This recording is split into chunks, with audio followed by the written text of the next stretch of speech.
La Présidente. Good morning, dear colleagues. The sitting is open.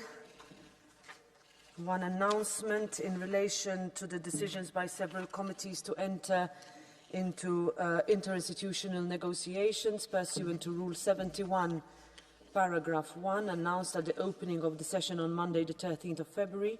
I have received no request for a vote in Parliament by members of political groups reaching at least the medium threshold. The committees may therefore start the negotiations.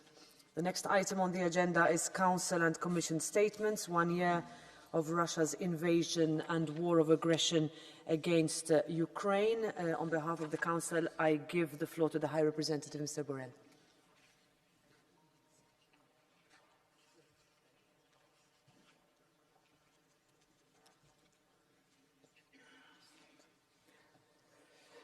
Madam President, Madam President of the Commission,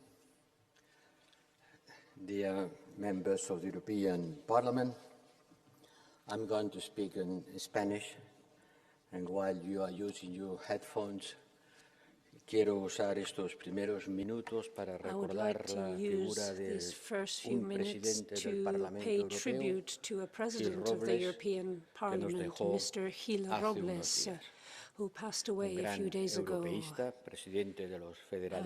Staunch pro-European, and he very much contributed to the European project. Ladies and gentlemen, en nombre y representación del Consejo de la Unión, cuyas formaciones de asuntos exteriores y defensa tengo el honor de presidir. Hablo, por tanto, desde el punto de vista intergubernamental, uno de los dos pilares of government, the intergovernmental perspective. That's one of the pillars that underpins the EU. And after that, the President of the European Commission will be giving the community point of view. So I'm going to try to make sure that I don't say the same thing twice. But as I, as High Representative for Foreign and Security Policy, we are interested in the measures taken by member states, and then, of course, the Commission's foreign policy. So we have a dual function. We've got external policy and security and defense, which aren't the same, even though one follows on from the other very often. And the war in Ukraine has highlighted the importance of the common defense and security policy. So it's been a wake-up call for Europe, a geopolitical wake-up call, and as Chancellor Scholz said a few days after the invasion, this has been, and I'm going to mangle this probably in German, this has been a Scheidewin. So this hasn't just been for Germany, but it's been for the whole of Europe, a wake-up call before a new reality for us, which was war. And it is something that wasn't on our intellectual horizon because we had dropped our guard. And what proves that is the fact that our defense stockpiles were very low and our defense capabilities were low as well, and our capacity to react wasn't what it should have been. So this has really sounded the alarm bells because it ushers us into a new world, because everything has become a geopolitical debate, and the European Union has responded in a way which is up to you to judge and debate today. I hope that this debate will be used for this, in order to highlight what we've done. You're aware of what we've done. I'm not going to reiterate this. So the representatives of the peoples of Europe have to judge it. What else could we have done? What have we achieved? We have supported Ukraine militarily, economically, financially, diplomatically, as much as we have been able to. We have done a lot, but in my opinion, it hasn't been enough. I visited Ukraine recently with the President of the Commission and commissioners attending the Ukraine summit.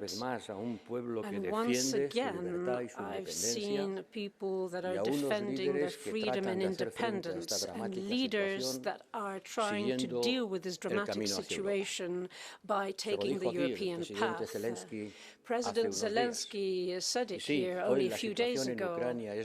The situation in Ukraine at the moment is dramatic, but the Ukrainians are looking towards Europe, like so many other peoples like mine did so in the past, seeing it as a promising future.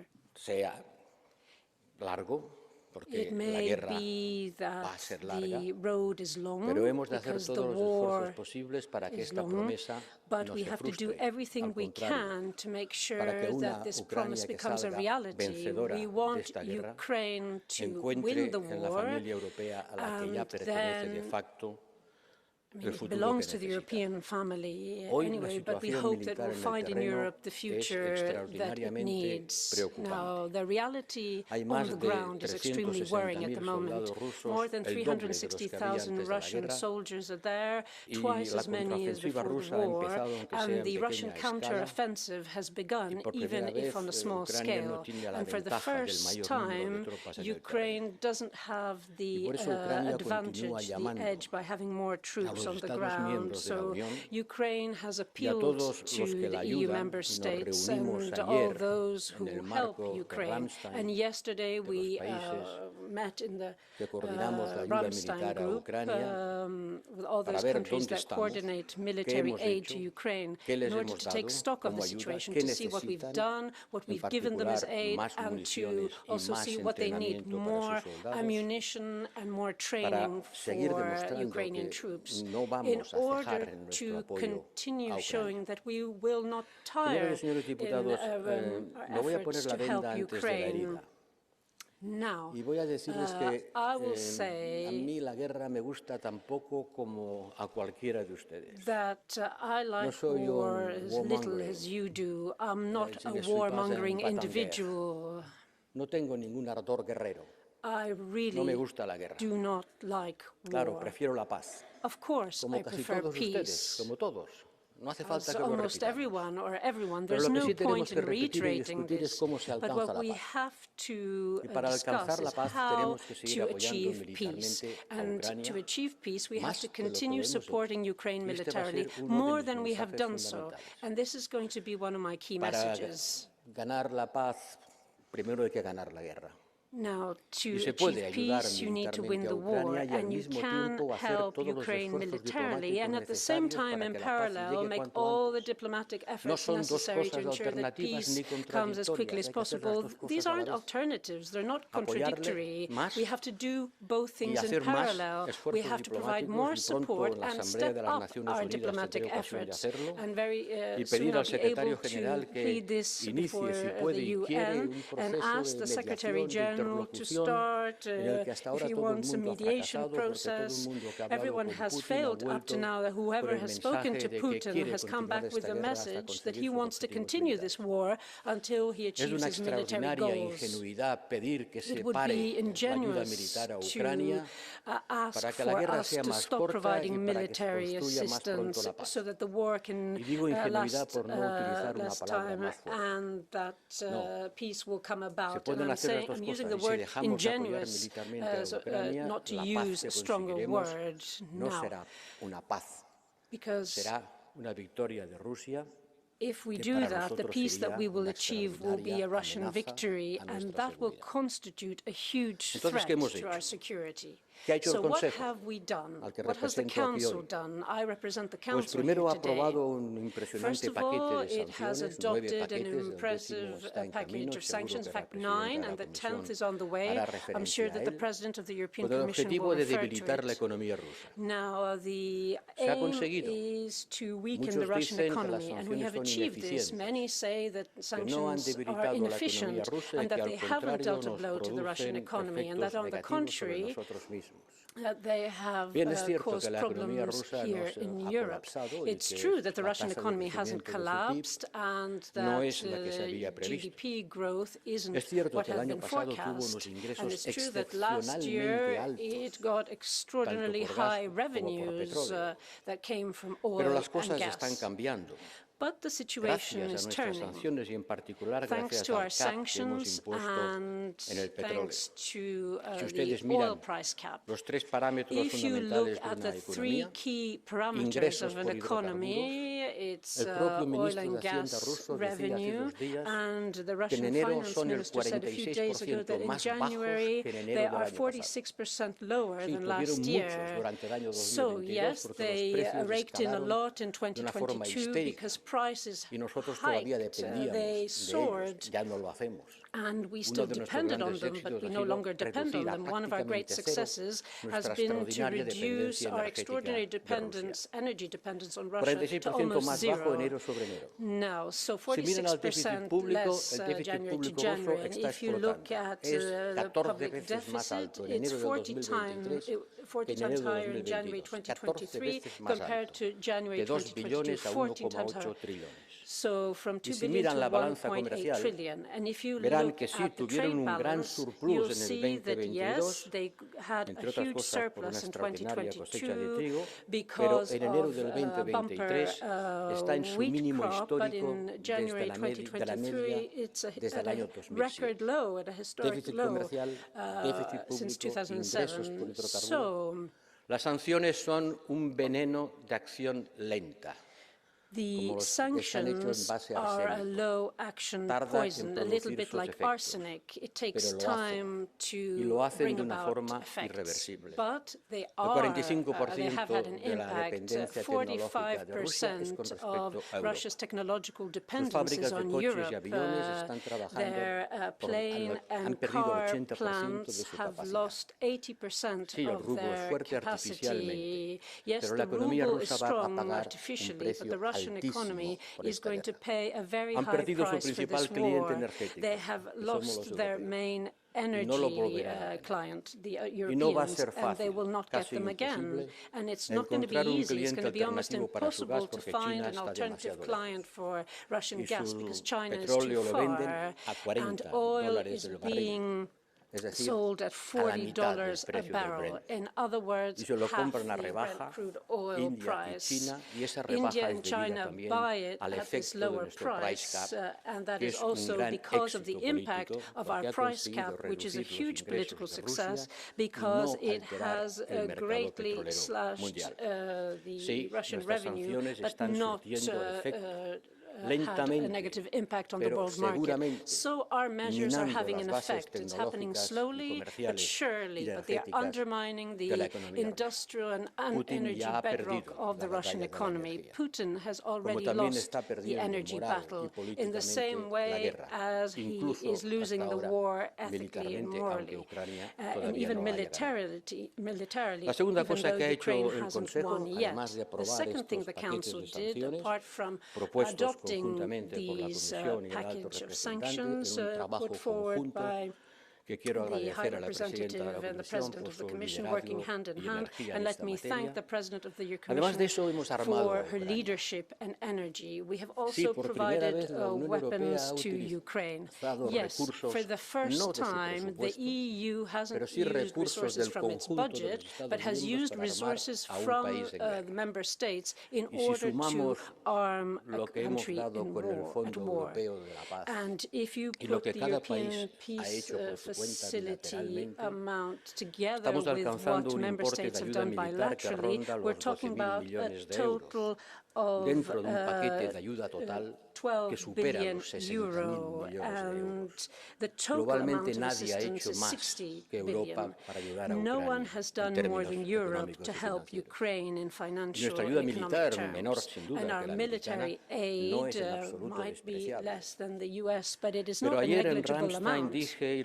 Yesterday at Ramstein, I said something which I would like to repeat here. Not only do we have to continue the assistance we provide, but we've got to step it up. And And I'd like to put forward a plea to those countries that have modern and efficient battle tanks and that are just gathering dust in their depots and aren't being used to give them to Ukraine and to provide them to Ukraine as quickly as possible. Porque esta primavera y verano será decisiva.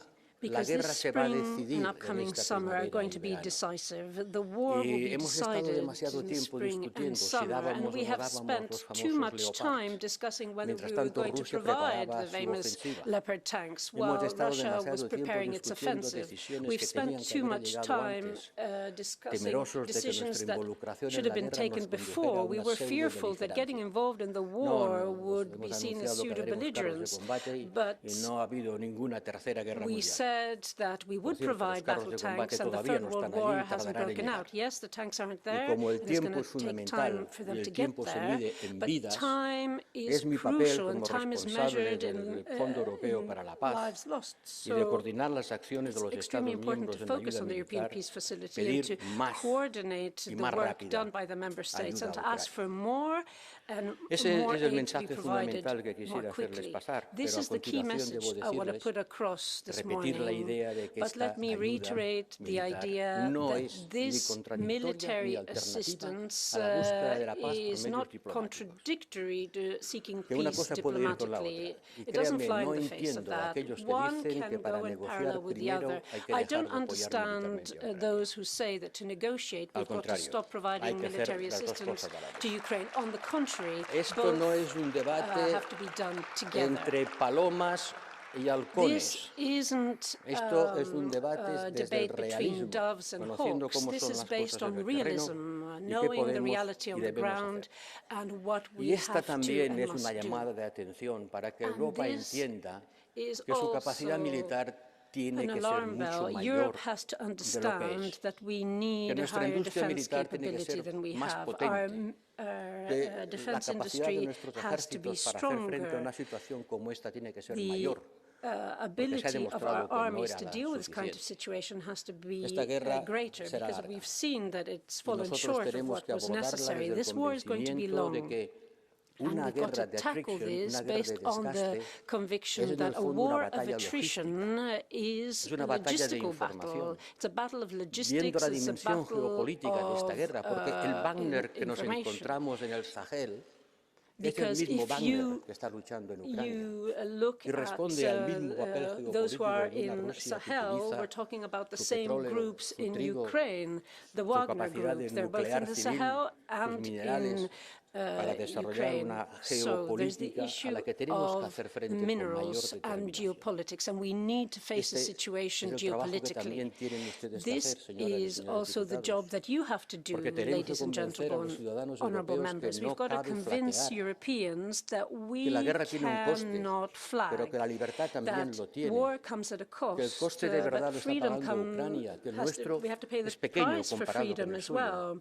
The price that we're paying is small compared to what others are paying. Putin cannot win this war. Ukraine has to win this war in order to build stable peace in Europe. Thank you. The High Representative, I now give the floor to the President of the European Commission, Ursula von der Leyen.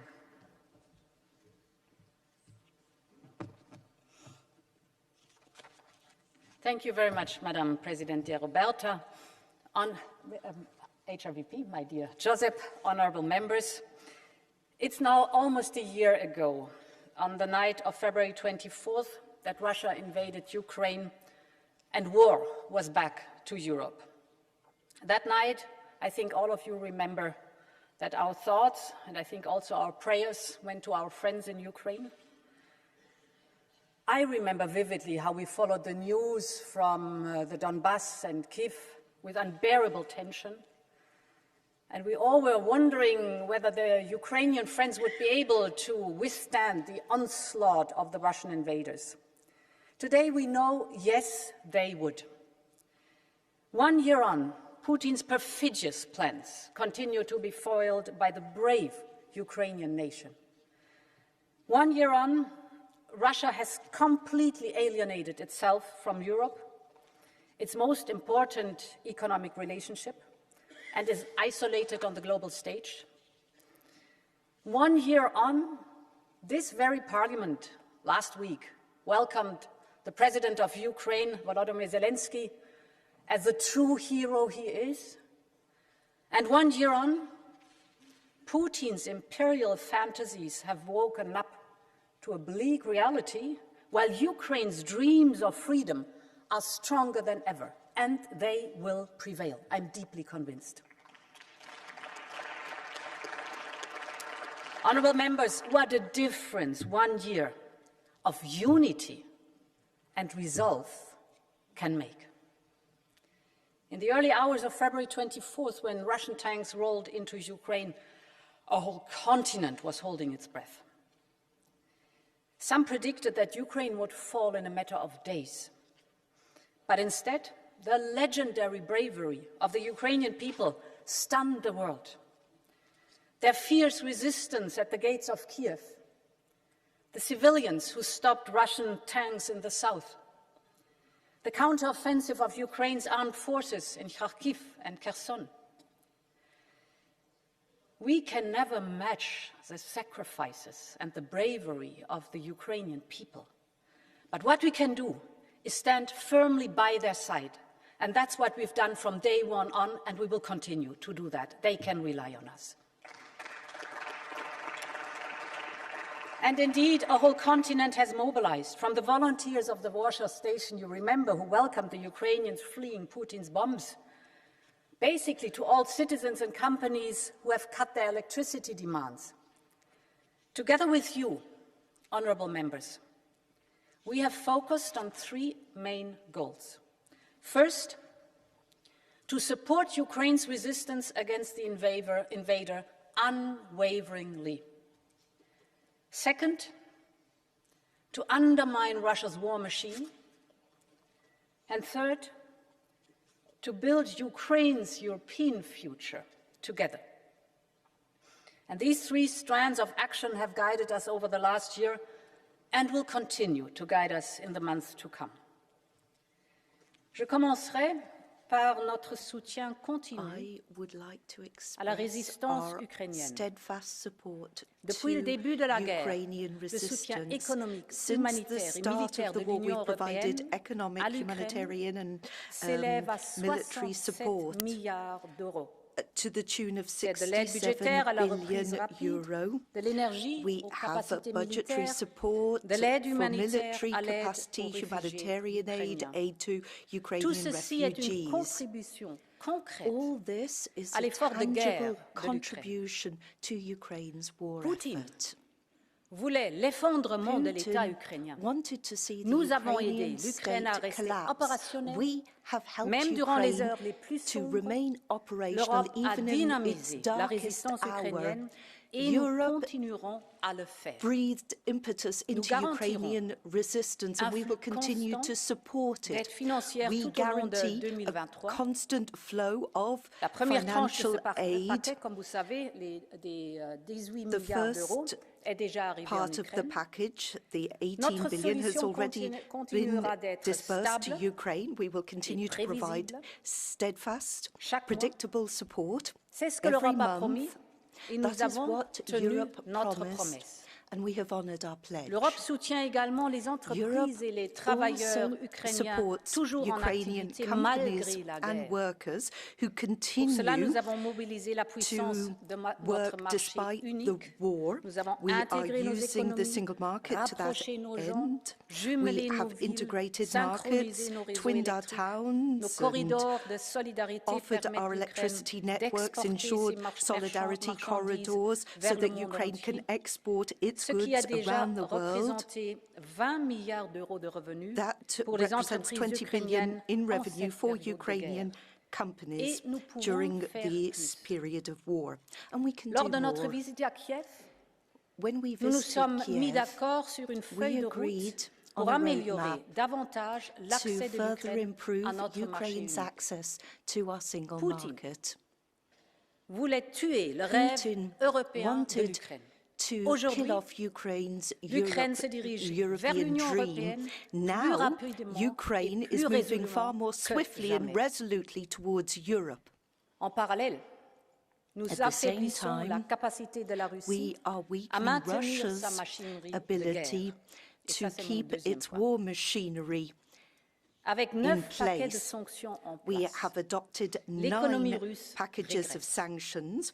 The Et pour faire Russian maintenir, economy is une forte shrinking. pression, We nous need proposons un to 10e train de keep up the mesures. pressure, and we're Il suggesting contient de nouvelles a interdictions 10th tranche commerciales of sanctions et de with nouveaux trade contrôles bans des exportations de and technologies vers new la Russie. checks on exports Ce paquet vaut en to tout Russia, 11 exports of milliards technology.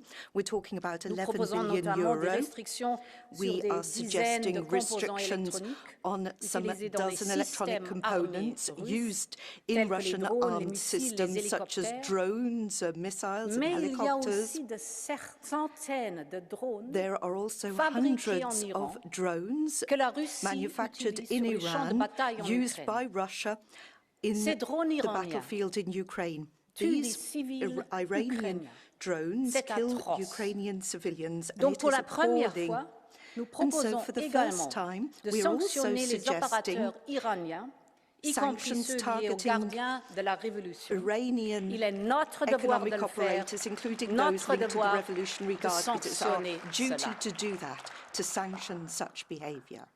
Putin ging davon aus, Putin unsere is Unterstützung assuming that our Ukraine support nicht von Dauer for sein würde. Ukraine er dachte, dass es ein will leichtes not wäre, last Europa the zu course. erpressen. He thinks it will Mit unserer be easy zugegebenermaßen to hohen Abhängigkeit blackmail damals von Europe russischem Öl und because at russischem the Gas. time, at the start of the war, Aber we auch were da heavily lag er dependent falsch. on Russian oil and gas. But he got Heute, that one ein Jahr wrong. nach Kriegsbeginn, 1 hat year on er from the den start von of the ihm war, entfachten Energiekrieg he schon has verloren. lost the energy Wir haben war uns neu that he aufgestellt, himself und zwar mit der triggered. Hilfe von We verlässlichen have Partnern. adapted, Und das turned Ergebnis to kann sich sehen reliable lassen. partners, and we can see the results. Russlands Einnahmen aus dem Verkauf von Russia's Öl und revenue Gas, from sale of oil and insbesondere das gas, Gas nach Europa, in particular die gas to Einnahmen sind Europe, 2/3 gesunken. has Die dropped by Ölpreisbremse, die wir 2/3. global zusammen We aufgestellt have haben.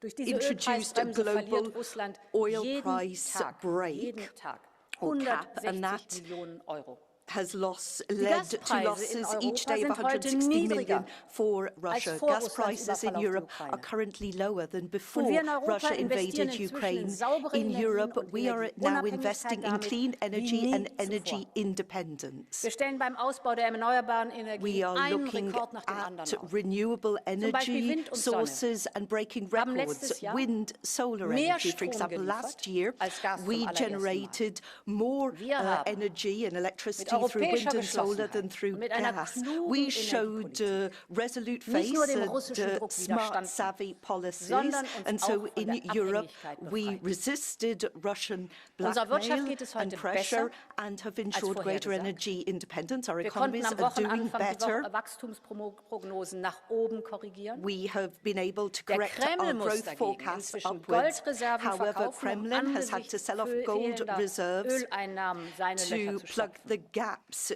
caused by dropping Meine Damen fossil und Herren, fuel revenue. Putins Ladies and gentlemen, Erpressungsversuch ist Putin's damit attempt krachend to blackmail gescheitert. us Und das ist auch gut has so. been a staggering failure, and that is good news. Meine Damen und Herren Abgeordnete, Ladies and gentlemen, honourable Präsident members, Zelensky President hat Zelensky oft mit mir darüber gesprochen, has often discussed was die Menschen in der this Ukraine with eigentlich me. He has angesichts talked des about Grauens dieses Krieges how noch people in antreibt. Ukraine deal with Trotz and der Massaker cope in with Butscha the horrors und of in war, despite what happened in Was Irpin ihnen and Hoffnung Bucha. gibt, auch nach der What Bombardierung provides von them with Mariupol hope und Dnipro. after seeing Mariupol and Es other ist der cities feste bombed? Glaube, So what gives them hope? dass It die is that firm Zukunft dieses belief Landes that und die the future of Zukunft ihrer their Kinder country, the in der future of their Europäischen Union children lies with the European Das ist Union. unsere dritte Aufgabe, vor That der is wir our stehen. third task. Wir wollen den Ukrainerinnen We und Ukrainern want eine Brücke der Hoffnung to bauen, offer the von dem Ukrainians a Grauen bridge des towards Krieges, in dem hope, sie heute leben, to move from the horrors of in eine war bessere Zukunft in unserer Mitte. towards a better, brighter future in our Rebuilding midst. Ukraine and its progress on the path towards our union go hand in hand. You've heard it from President Zelensky in this very hemicycle. I've seen it with my college in Kiev. I know it from the colleagues at the Commission that they confirm it every single day. Ukrainians are making tangible progress despite the war, despite fighting the aggressor. They know that the accession to our union is a merits-based process. They have passed legislative reforms that others thought would take years. They are making this progress because they are striving for Europe with all their heart and soul. Ukraine is a nation defined not only by its history and heritage. It is a nation defined by its dreams, and Europe is one of these dreams. So, distinguished members, let's honor these dreams by standing up for Ukraine for as long as it takes, so that one day the representatives of the Ukrainian people will have their place in this very hemicycle. Long live Europe, Slava Ukraine. Thank you very much, President of the European Commission. And now we start with the representatives of the different political groups, starting with the President of the EPP Group, Manfred Weber. President Metsola, President von der Leyen, High Representative Borrell, almost 1 year of unimaginable suffering, 1 year of bloodshed, and 1 year of destruction for Ukraine and Ukrainian people. 7,000 innocent children, women, men have been killed. Many of them died in hospitals, schools and their homes at the hand of Putin's army. Over 8 million Ukrainians fled their country, their home, looking for a safe haven in Europe. This is a reality that Ukrainians have been waking up to every day since 24th of February last year, since 357 days. It was a historic moment for Europe when President Zelensky was with us last week in the European Parliament, and I want to thank Roberta, our President, for inviting him, for managing this. A touching moment for all of us, but also an important message.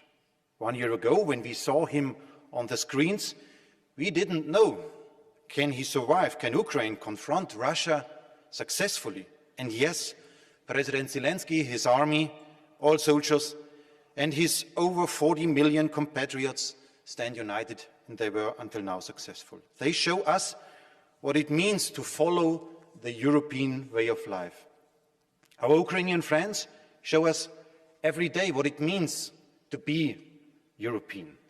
They show us if people have a choice, they choose democracy over autocracy, rule of law over rule of few, and freedom over tyranny. And that is called the European way of life. President Zelensky was using this frame around 20 times in his speech last week. And allow me to remind us how much socialists and Greens have been fighting against the special portfolio inside of the European Commission last time to promote and protect the European way of life. As EPP, we fought for it, and today I have to say it is the headline. It is, you don't want to hear this, but it's the headline of President Zelensky and probably the motivation for our Ukrainian friends, the European way of life. And we should be proud about this. Roberta Metsola, as our president, was the first to risk to go to Kiev. We are on your side. That was the main message of Roberta. And Ursula von der Leyen was leading to grant the candidate status to our Ukrainian friends. And let's be clear, this was not welcomed so much by Scholz, by Macron, by Sanchez or by Costa. That's why I want to thank our two presidents for her leading role in a historic moment to keep Ukraine on our side. For us as EPP, it has been clear from the very first moment we stand beside our Ukrainian friends who seek, live and defend the European way of life. Putin wants to destroy this. He's the opposite. He hates it. His dictatorship stands for suppression, censorship, war crimes, totalitarianism. The Putin is a war criminal, and he must lose this war. This war has shaken Europe at its core, but Europe has been united and stronger than ever before. We imposed unprecedented sanctions, which will weaken Putin's war machine, and we welcome very much the new proposals now. We supported Ukraine with around 50 billion, 65 billion was your figure on, for financial, humanitarian and military support. We sent weapons, now finally also tanks. And I would say there is one still open question on the table, and that is about building up a real European defense capability. High Representative Borrell mentioned it, but there is not so much on initiatives currently on the table to do so.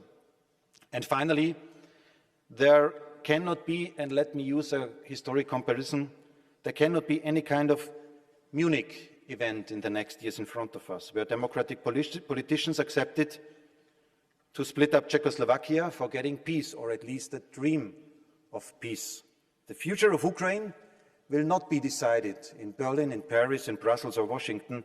Only Ukrainians decide about the future of Ukraine. We will not let them alone in their fight for peace and freedom, their fight to live the European way of life. Slava Ukraini. Thank you, Mr. Weber. And now I give the floor to Pedro Marques on behalf of the S&D Group.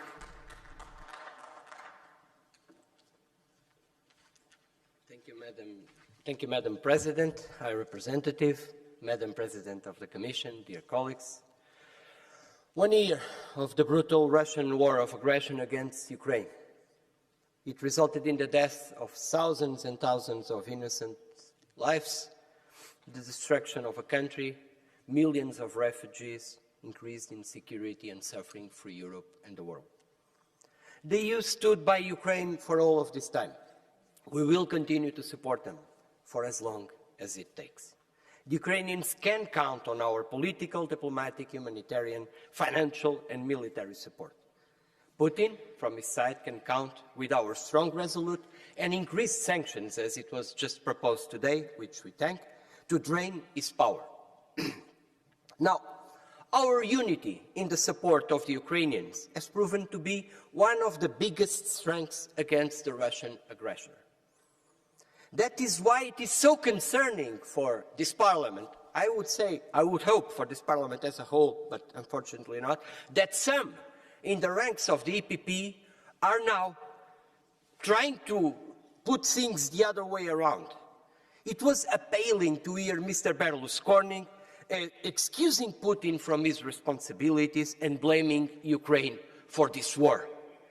We have seen, yes, it was... I thank you for your applauses, Mr. Weber. It's important that you do so. But let me be clear also on this. You just said, we defend the European way of life for the Ukrainians. Good. What concrete actions will you take regarding Mr. Berlusconi, regarding his party, Mr. Weber? What concrete actions will you take? You have defended here, with all of us, sanctions regarding those that have supported Putin in this war. What kind of sanctions will start in your own political family regarding Mr. Berlusconi so that we stand united, we remain united against the Putin aggression? Thank you. Thank you. I give the floor now on behalf of the Renew Europe Group to Malik Asmani.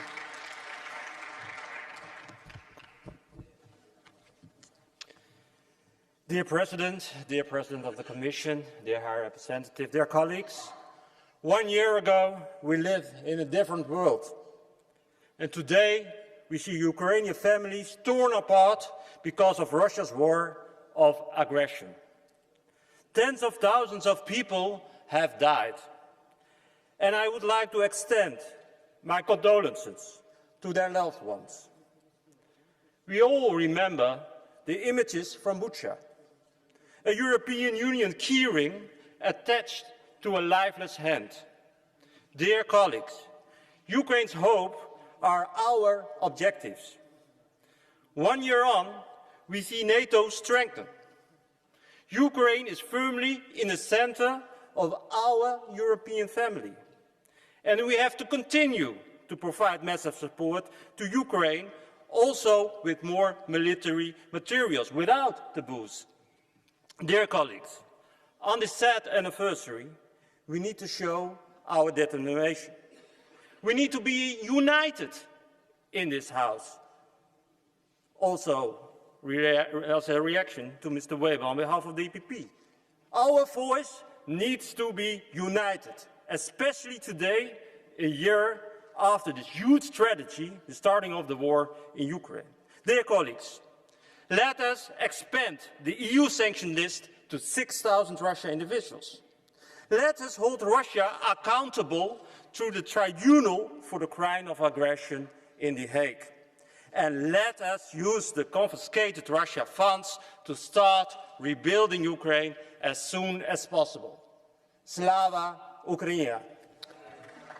Thank you, Mr. Asmani. And now I give the floor to the co-president of the Green Group, Terry Reintke.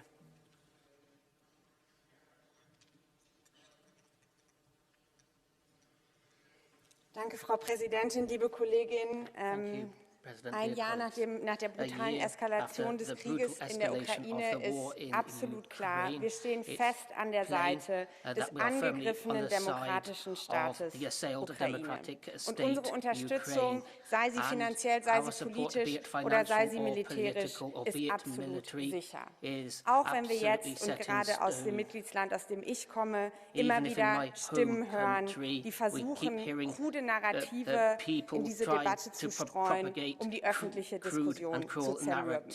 Deshalb will ich einige Sachen mal klarstellen. Nicht Waffenlieferungen an die Ukraine verlängern diesen Krieg. Wladimir Putin tut das. Waffenlieferungen schützen die Ukraine vor ihrer Auslöschung und Millionen Menschen in der Ukraine vor Gewalt und Besatzung. Und genau wie der hohe Repräsentant gesagt hat, Waffenlieferungen schließen absolut keine Verhandlungen aus. Ein Land in seiner Selbstverteidigung zu unterstützen, bedeutet nicht, keine Diplomatie mehr zu wollen. Es bedeutet, internationales Recht zu stützen. Und drittens, und ich finde es wichtig, das in der Debatte sehr klar zu sagen, es wird kein Zurück zum Status quo ante geben, nicht mit diesem Russland. Die gesamte Sicherheitslage in Europa hat sich verändert. Und eine neue Welt, liebe Kolleginnen und Kollegen, braucht neue Antworten und nicht die alte Leier. Und deshalb, anstatt sich von Faschos für Unterschriftensammlungen beklatschen zu lassen, wäre es jetzt an der Zeit, gerade an all die, auch aus Deutschland, die diese alte Leier vom vor dem 24. Februar 2022 weitersingen, endlich mal nach Riga, nach Warschau oder nach Helsinki zu fahren und nicht andere zu belehren, sondern da zuzuhören und endlich zu sehen, dass wir in einer neuen Welt weiterhin klar an der Seite der Ukraine stehen müssen. Dankeschön. I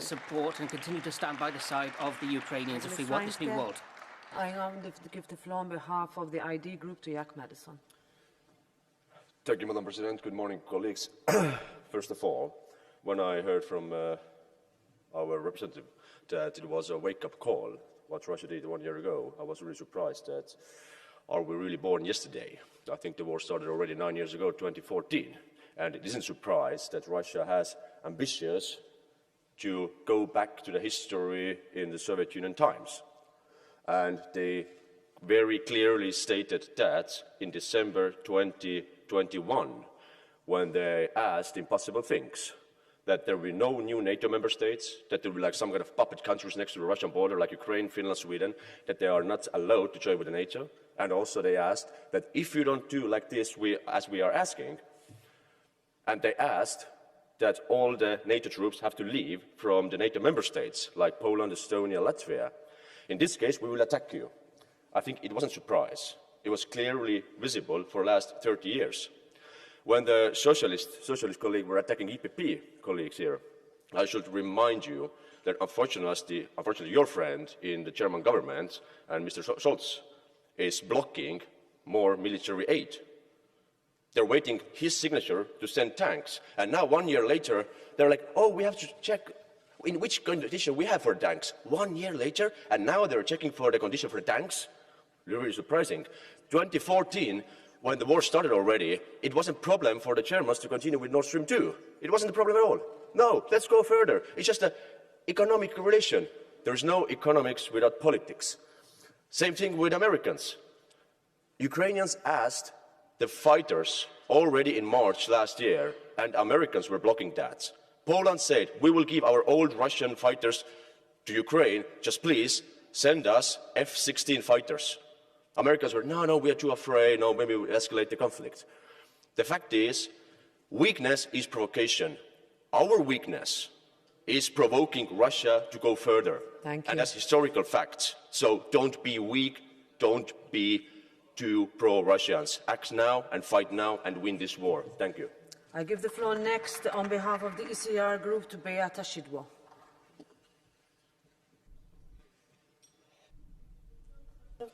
Pani Przewodnicząca, Madam President, Leyen, Szanowni Państwo, Ukraina broni ladies and dzisiaj gentlemen, pokoju w Europie. Ukraine is defending naszym peace obowiązkiem in Europe, and it is our Europejczyków duty jest as stać u boku Europeans Ukrainy, wspierać ją, to stand bo to arm in będzie arm with them również and podziękowanie support za them, to, because it co is oni dla nas robią. also giving thanks Naszym for obowiązkiem jest the Ukraine wspierać has Ukrainę done for us. politycznie, It is our duty to gospodarczo, support Ukraine humanitarnie politically, i militarnie. economically, in a Decyzje muszą być humanitarian way, podejmowane and in a odważne military way. i muszą być podejmowane szybko. We Nie need ma to czasu na take polityczne quick and important kalkulacje i decisions. zastanowienie There i is no room wątpliwości. for political calculation. Przypomnijmy sobie wydarzenia, które Let's poprzedziły remember the events that ubiegłoroczną inwazję preceded the Rosji na invasion. Ukrainę. 2008 rok. 2008. Polski prezydent Lech Kaczyński Polish w president Gruzji powiedział Kaczyński bardzo in Georgia wyraźnie, wtedy kiedy Rosja said podjęła próbę when zaatakowania Russia Gruzji. attempted Dzisiaj to Gruzja, attack Georgia, jutro Ukraina. he said, Potem today Georgia, może mój tomorrow kraj Ukraine, Polska. Czy and wyciągnięto z tego later maybe wnioski? Poland. Has Nie. anybody drawn Cały any czas była conclusions from that? współpraca z No. Rosją. There Putin was był still przyjmowany cooperation na with Russia. salonach, była polityka Putin was resetu z Rosją. received in Europe. Polski były premier There was a Donald reset Tusk in the relationship with rozmawiał Russia. z Putinem jak równy z Polish Prime równym. Minister Donald Tusk spoke with Wtedy Putin like były equals. przecież realizowane gospodarcze projekty takie jak Nord Stream 2, wcześniej Economical Nord Stream projects like 1. Nord Stream 2 before Nord Stream 1 Wtedy była próba tak kept zwanego being resetu implemented. polityki z There Rosją. was A an potem był rok attempt to reset the 2014. political relationship Czy with Russia. wyciągnięto And z then tego wnioski? 2014. Nie. Were there Były conclusions drawn? kanclerz No. niemiecki zasiadał w Radzie Gazpromu. The former Nadal German chancellor realizowana była has a seat polityka on the board of wspierania Gazprom. gospodarczego Rosji. There was Mówię o tym nie still a dlatego, policy of żeby promoting robić economic wyrzuty, relationships with tylko Russia. mówię I'm dlatego, not że musimy accusing. wszyscy wyciągnąć I'm just wnioski z saying that we przeszłości. all need to Trzeba learn our wspierać lessons from the past. Ukrainę, tak jak We need robią to to support Ukraine kraje europejskie, które just rozumieją, że other zwycięstwo member Ukrainy states to będzie do it, zwycięstwo nas because we wszystkich. know that a Chcę Ukrainian victory podziękować is a tym victory wszystkim for us all. Europejczykom, I'd którzy like to otworzyli thank all swoje the serca dla Europeans who have Ukrainy. opened Chcę their hearts podziękować i to muszę podkreślić Ukrainians. rolę I have Polek to i underline Polaków, the polskiego role of the prezydenta Andrzeja Polish Dudy people, i of the polskiego Polish rządu. President Andrzej Duda and of the Polish government. Ukraina musi zwyciężyć, a my musimy Ukraine cały czas must win, wspierać ją i cały and czas we must wyciągać keep wnioski, aby już supporting nigdy Ukraine, więcej w and we przyszłości must nie keep wydarzyła learning się lessons tak potworna agresja in w order Europie. to prevent any such aggression in Europe to happen in Thank the you, Ms. future again. Szydło. Thank you And very now on much. behalf of the left group, Mick Wallace.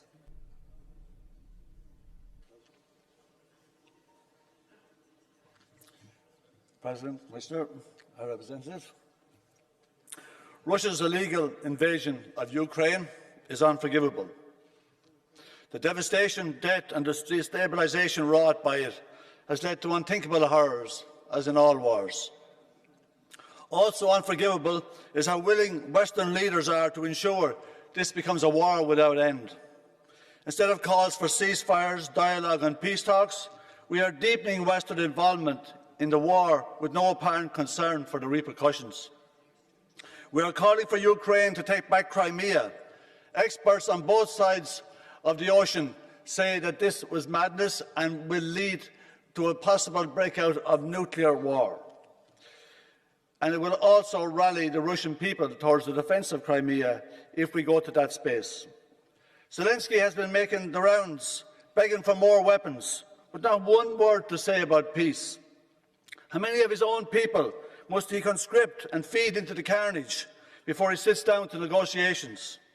And how many of the people of Europe must lose their jobs or their homes before NATO will allow these negotiations to happen? And lastly, what I'd like to know, what has happened to Germany, the jewel of Europe? Scholz told us that there'll be no peace in Russia, no peace in Europe without Russia. First you send helmets, now you're sending tanks to kill Russians. I worry for Europe.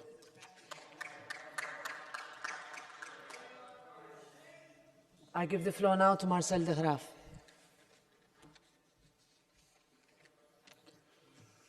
Voorzitters, Het Westen traint en bewapent Oekraïne al vanaf 2014, aldus Jens Stoltenberg, de secretaris-generaal van de NAVO. Al vanaf 2014 beschiet en doodt Oekraïne de Russisch sprekende burgers in het oosten van het land. En sinds een jaar schiet Rusland terug en maakt zijn einde aan dit racistische geweld.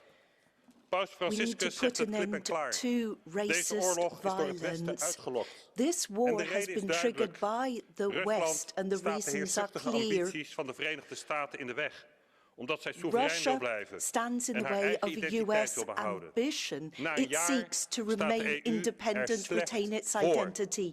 The EU is in a bad position here. It has been hard hit by its own sanctions. The economic outlook is poor.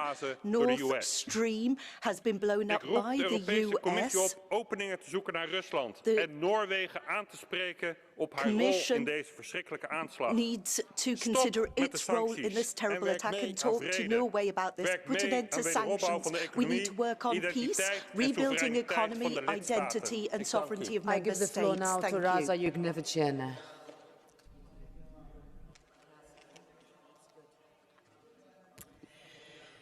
Dėkuoju, Ukraina. Thank you, Ukraine. Thank you for defending peace. What would Europe be like if Putin had taken over Ukraine in 3 days, as he planned? Yes, it was horrible 1 year. However, it would be much worse if the infection of Putinization took over a large part of the European continent. Today, Ukraine is winning this war, but it depends on us how fast the decisive Ukrainian victory will be achieved. A year ago, Ukrainians got not scared, fending off terrorist Russia. We are safe behind Ukraine's shoulders, and we also should not be scared. We must provide Ukraine with everything they need: air defense systems, fighter jets, tanks, long-range missiles. We must deliver an opening EU membership negotiations as soon as possible this year. We must not repeat the Bucharest NATO summit mistake. We must invite Ukraine to join NATO at Vilnius NATO summit this year. Our bravery will bring the victory faster and save many Ukrainian lives. This can also bring change in Russia itself, but we must not be afraid of the fall of Putin's regime. I didn't want to say this, what I will say now, today, but I have to. Yes, Berlusconi is horrible, but he is not alone. Socialist Schroeder, socialist presidents of Croatia, Bulgaria, socialist leader in Slovakia, let's condemn all of them.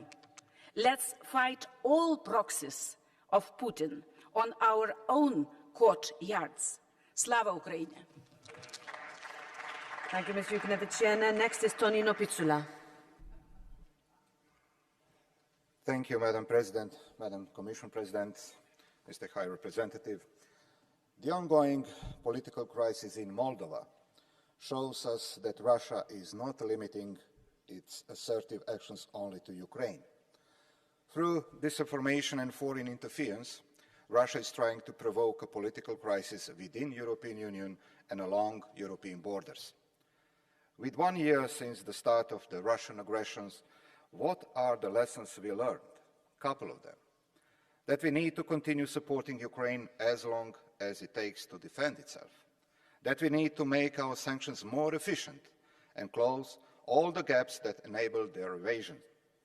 That common foreign, defense and security policies cannot remain the soft spots of our integration.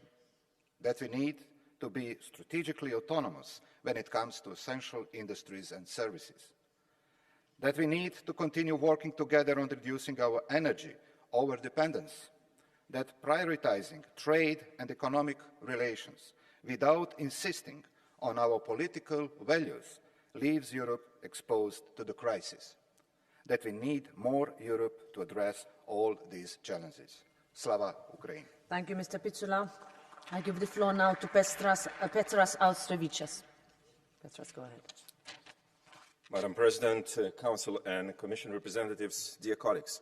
Russia's imperial chauvinism has triggered war in Ukraine, fueled tensions and instability, and condemned the Ukrainian people to unprecedented suffering. For a whole year, we have been hearing lies, slander, and threats from Russia. Those intentions remain unchanged, ready to continue the war in the near future.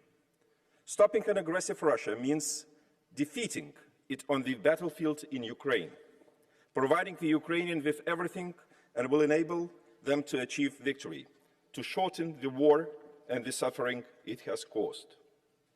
Dear colleagues, no one here wants to discuss a resolution of 2 years of Russia's invasion and a war of aggression against Ukraine.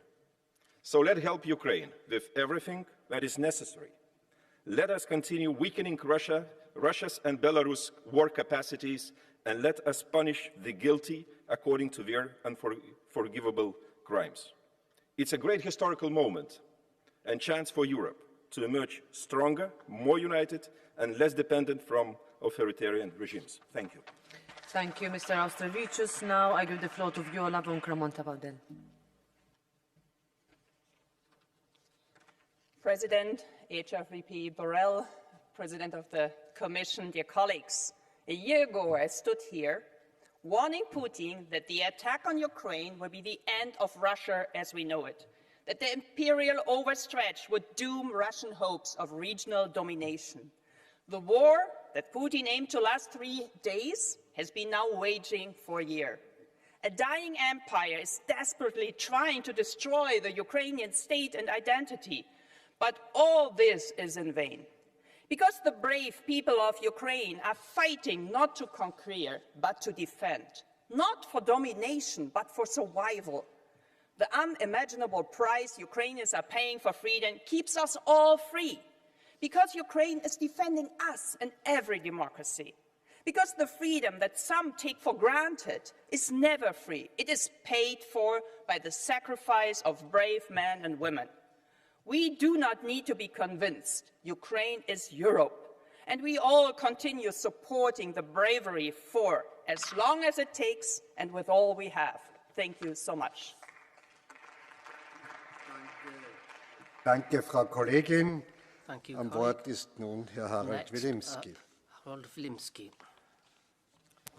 Danke sehr. Meine sehr geehrten Damen und Herren, ich habe den Ausführungen des Herrn Zelensky vergangene Woche in Brüssel hier im Plenum auch gelauscht und habe dazu 2 Anmerkungen. Das erste, ich finde es etwas befremdlich, dass dazu keine Debatte stattgefunden hat. Ein Parlament ist der Ort, der Streitpunkt, wo Argument und Gegenargument aufeinander treffen sollen und der Versuch auch stattfinden soll, irgendwo das Beste herauszufinden. Und das Zweite ist, dass der Herr Zelensky den Berichten von Medien zufolge herumgegangen ist und Listen ausgeteilt hat, was er von welchem Staat gerne hätte. Da ein paar Kampfjets, da ein paar Panzer, jetzt sind auch U-Boote auf der Bestellungsliste. Aus meiner Sicht ist das der falsche Weg. Krieg ist und kann nie eine Lösung sein. Und ich weiß, Sie verurteilen jeden hier, der irgendwo die Stimme für den Frieden erhebt. Aber ich tue es wieder und erhebe meine Stimme für den Frieden. Dieses Europa ist gebaut auf Grundprinzipien Frieden, Freiheit und Wohlstand. Und wenn Sie halbwegs ernst genommen werden wollen,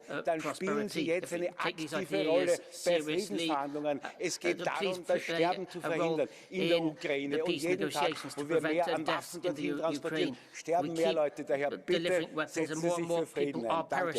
So please be committed to peace.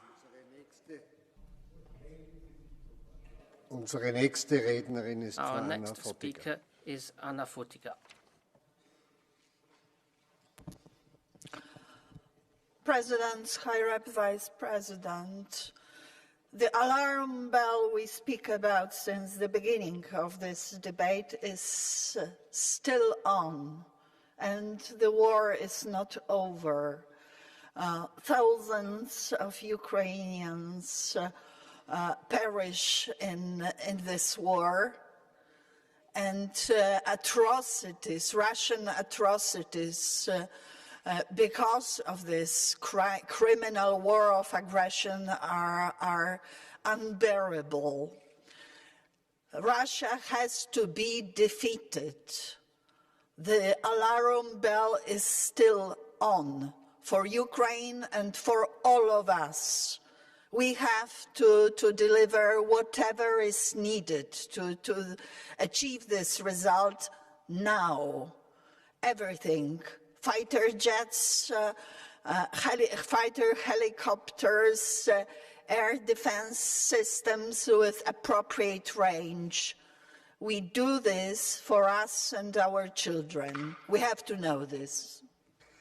Danke, Frau Silvia Modig. The floor is yours. Thank you, Silvia Modig.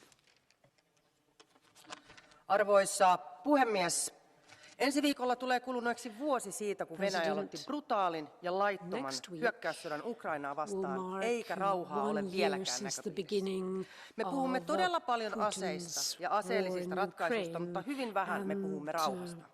Rauhan on oltava oikeudenmukainen, eikä sen saavuttaminen ole helppoa, mutta rauhan on oltava meidän prioriteettimme numero 1. Ukrainalla on oikeus puolustautua, ja meillä on velvollisuus auttaa heitä onnistumaan siinä. Sillä tukemalla Ukrainaa autamme maata suojelemaan siviiliväestöä, jotka ovat joutuneet Putinin iskujen kohteeksi ja mahdollisten sotarikosten uhreiksi. Venäjän on lopetettava hyökkäys ja vetäydyttävä valtaamiltaan alueelta, jotta pääsemme vihdoin rakentamaan rauhaa. Mitä pidempään sota jatkuu, sitä syvemmät ovat sen arvet, ja ne säilyvät sukupolvien yli. Tämän me valitettavasti Suomessa suomalaisina omasta historiastamme kokemuksestamme tiedämme.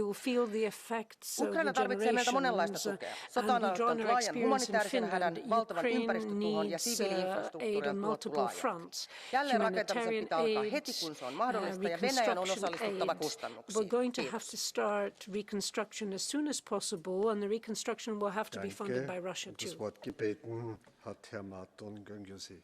Thank you, Martin Göngösi. Thank you, Mr. President. Dear colleagues, most of us are rightly appalled by the official position of Hungary on this conflict. The pro-Russian propaganda, the undisguised rooting for the aggressor by Prime Minister Orbán, and the recent visit of Foreign Minister Szijjártó to Minsk, while cynically talking about peace with the aggressor and its allied regime. However, don't let that mislead you vis-à-vis the Hungarian people. A majority of Hungarians know that Ukraine's fate today and our legacy of 1956 are analogous. The story of both nations fighting for their freedom against Russian aggression is the same. And just like in 1956, when official Hungary, the regime rooted for the Russians, it was the voice of the people that mattered and what the world remembers today.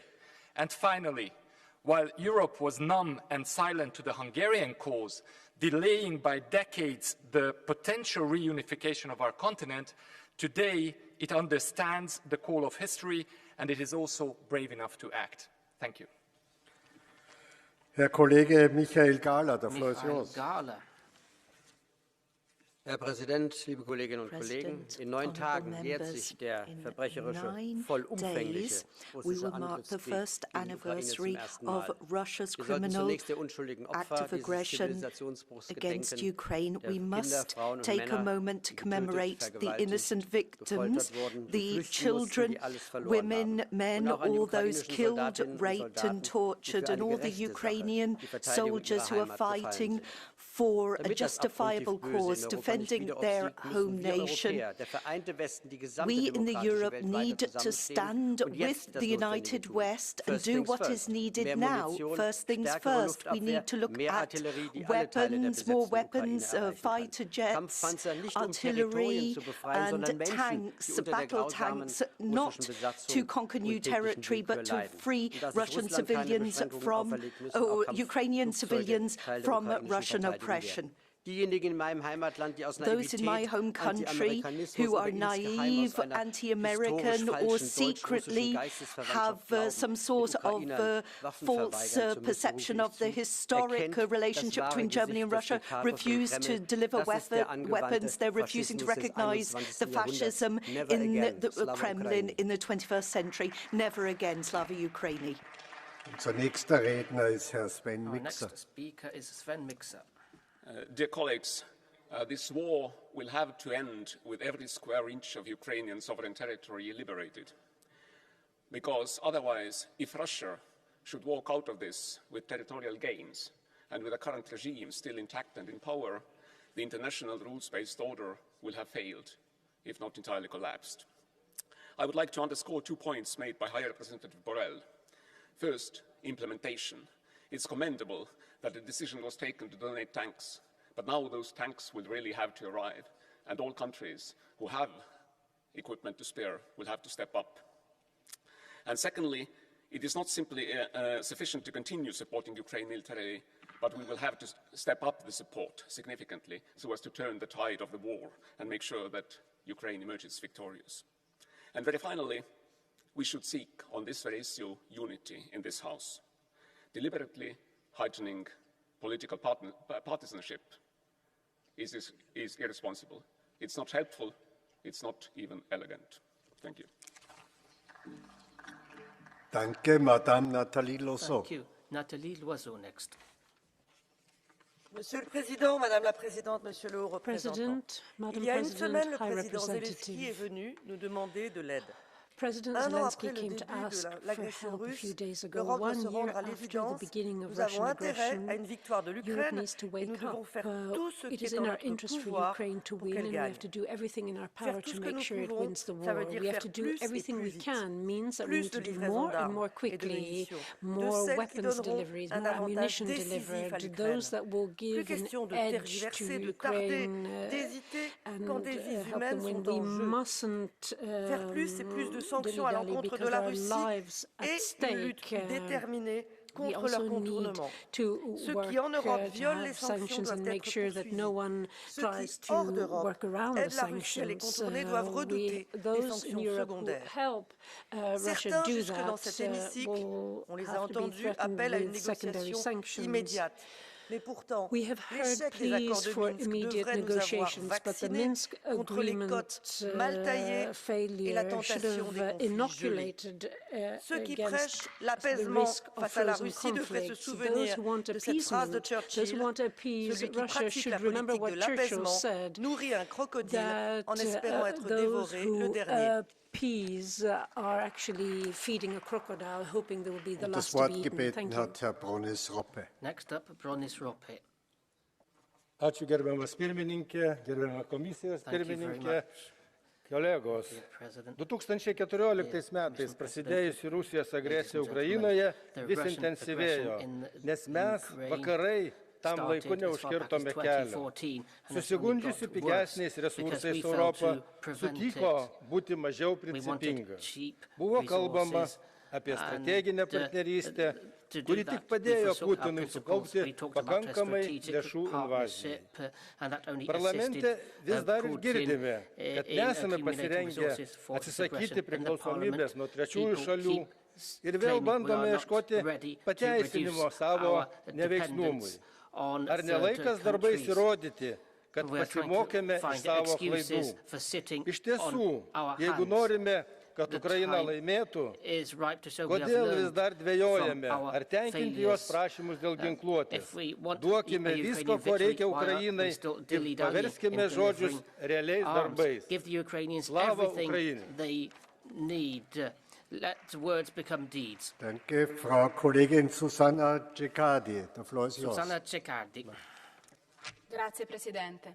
Thank you Un very anno much, fa le President. bandiere rosse A dell'Unione year e dell'ex ago, Unione Sovietica the sventolavano red sopra i flags of carri the former armati russi Soviet che invadevano Union l'Ucraina. were Un messaggio being inequivocabile flown, all'Occidente intero, un attacco by alle the libertà, tanks entering all'integrità territoriale di uno This Stato is an attack sovrano. against the L'Europa ha territorial dovuto integrity schierarsi of e a ci siamo state. schierati Europe a had to favore take della libertà, sides, and we della took sovranità the e della side of dignità del freedom, popolo ucraino. sovereignty, and the 12 dignity of mesi the dopo però Ukrainian il rischio che il people. conflitto si However, trasformi in un 12 months perenne later, congelamento è elevato. the Una risk that situazione this could become pericolosissima che a dobbiamo permanent frozen scongiurare per i conflict civili is a ucraini, risk, per le and we have prime to ward vittime di this questa off guerra, per le for nostre the imprese, i sake of nostri Ukrainian cittadini che civilians, the subiscono i first rialzi victims, di bollette and for in our merce. citizens and L'Europa companies avrebbe that deal potuto with fare di più price per hikes and raggiungere higher l'obiettivo della bills. pace. Se la Could Europe soluzione have per done more accelerare to il achieve conflitto peace? fosse If the stata quella di inviare solution più armi, to perché deal non with the l'abbiamo fatto conflict subito? was to send more Io arms, why penso didn't we che do it la soluzione quicker? diplomatica e anche la via diplomatica The debba essere diplomatic percorsa solution and the e dobbiamo diplomatic lavorarci path is one we insieme. should Le take. fughe We in have to work avanti dei primi della together. classe non garantiscono la The promozione di tutta la class classe, ma stars solo la doing well consapevolezza che doesn't mean ancora that the una whole volta è class will divisa pass an e exam. questo è Once again, veramente Europe is l'obiettivo di Putin. divided, and that is really the overarching aim of Danke, Putin. Frau Veronika Thank you. Freccionova. Sie Freccionova haben für eine next. Minute das Wort. 1 minute. Rok od ruské invaze na Ukrajinu se objevují informace o nové plánované ruské ofenzivě. We hear about a new offensive by Russia. We hear about events in Moldova. Putin is able to do anything to reach just a small hint of victory and to be able to explain to the Russians why tens of thousands of people had to die. We heard the head of the Wagner Group, Prigozhin. He said that he has plans to reach the channel La Manche. If this doesn't make us increase the aid to Ukraine, I don't know what else would. The Czech Republic has already granted huge amount of military aid, and we will be continuing to help going forward. But we hear views of some countries like Switzerland that not only refuse to help Ukraine, but they actively block the aid of other countries. Such actions have to be refused, and we have to condemn those who are able to sacrifice our security for a few. Thank you, Andrea Bocskor. Tisztelt elnök úr! Egy éve tart Oroszország jogtalan háborúja Ukrajna ellen, melyet elítélünk, és minden fórumon kiállunk Ukrajna szuverenitása és területi integritása mellett. A háború óriási áldozatokat követelt, családokat szakított szét, fiatalok jövőjét és álmait törte ketté, nemzetiségtől, anyanyelvtől függetlenül, hisz az Ukrajnában élő magyarok, románok és más nemzetiségek egyaránt elszenvedői az orosz agressziónak, és válvetve harcolnak a győzelemért. A háború nehézségei ellenére Ukrajna folytatja európai integrációs útját. Bízom benne, hogy a csatlakozási feltételek teljesítése során az országban élő nemzeti kisebbségek nyelvi és oktatási jogait is garantálják a koppenhágai kritériumoknak megfelelően. A múlt decemberben elfogadott kisebbségi törvény azonban nem felel meg a jogegyenlőség elvének, ezért módosítani kell, és erre az Uniónak is fokozottan figyelni kell. Az ukrajnai háború tragikus képei egy éve benne vannak a hírekben, de nem szabad, hogy a világ belefásuljon, és a szolidaritás üres frázissá váljon. Amivel valóban életeket lehetne menteni, az a béke. A törökországi földrengés tragikumát nem tudtuk megakadályozni. Ukrajnáért viszont nagyon sokat tehetünk. Danke, unser nächster Redner ist Herr Andrzej Halicki. Der Floor is yours. Szanowni Państwo, przed rokiem pod polskie dachy, do polskich rodzin trafiły miliony kobiet, dzieci, uciekinierów, bo refugees from Ukraine ended up in Polish homes because there was a Solidarność, nasze rezolucje, natychmiastowy apel o jedność i bardzo twarde stanowisko to ciągle za mało, bo władza jest w rękach rządu. I tak jak pan przewodniczący powiedział, nie mamy czasu. To skąd rodzą się te wątpliwości na przykład w sprawie embarga na energię atomową? Czy dlaczego działają jeszcze ciągle rosyjskie firmy na rynku europejskim? Wszyscy, którzy mają wątpliwości, są pomagierami, pomocnikami Putina. Trzeba to mówić bardzo wprost. Ale ja apeluję o natychmiastowe działanie rządów w sprawie próśb Ukrainy o pomoc. Wszystkie prośby powinny być realizowane natychmiast, bo to Ukraińcy walczą za nas i o przyszłość i pokój w Europie. I my jesteśmy do tego zobowiązani. I chciałbym panią przewodniczącą również prosić o uwagę, jeżeli chodzi o Mołdawię. To kraj, który także cierpi z powodu tej wojny i wymaga pomocy. Dziękuję bardzo.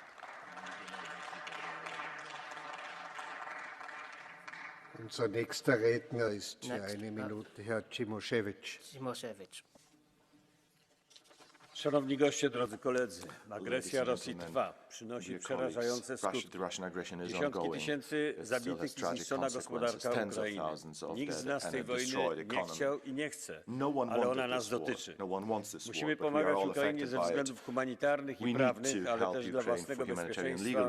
Ukraińcy bronią siebie i nas.